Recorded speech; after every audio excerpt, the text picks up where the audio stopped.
Hello મિત્રો, good morning. કાલે રાત્રે એકદમ સરસ અહીંયા વરસાદ પડી ગયો છે ગાંધીનગરમાં અને બહારનું વાતાવરણ એકદમ સરસ હતું। તો થોડી વાર બહારનું વાતાવરણનો આનંદ લીધો અને પછી હું આવી ગઈ હતી બ્રેકફાસ્ટ કરવા માટે।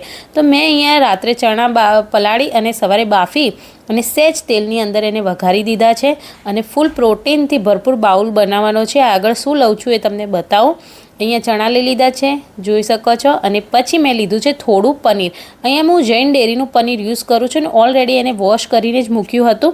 તમે ચાહો તો અમૂલનું પનીર લઈ શકો છો, બીજું પનીર તમને જે ભાવે હોમમેડ પણ લઈ શકો છો। અને એ થોડું પનીર એડ કરું છું જેથી જે પ્રોટીનની જે કમી હોય બોડીમાં એ પૂરી થાય, પ્રોટીન ઇન્ટેક। અને પછી હું એને ટોસ કરી લઈશ ચણા સાથે જ। તમે ચાહો તો એને મેરિનેટ કરીને નાખી શકો છો, એને ફ્રાય કરીને એડ કરી શકો છો, પણ હું આ રીતે ચણા સાથે ટોસ કરી એકદમ મસાલો એમાં કોટ થઈ જશે અને ટ્રસ્ટ મી એકદમ મસ્ત લાગે છે। તમે ટ્રાય કરજો।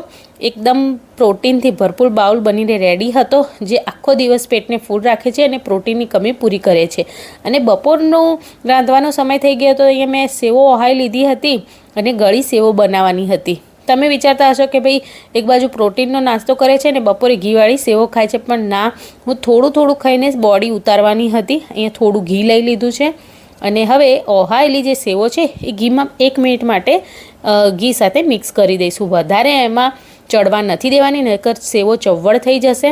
થોડી વાર માટે મિક્સ કરી 1 જ મિનિટ સુધી અને પછી જે ગોળ હતો, દેશી ગોળ હતો, સમારીને મૂક્યો હતો, એ નાખીશું। ઘણા લોકો આમાં ખાંડ નાખીને પણ બનાવે છે। ખાંડ નાખવાથી એની કેલરી બહુ જ વધી જાય છે। અહીંયા મેં ગોળ નાખીને બનાવી છે।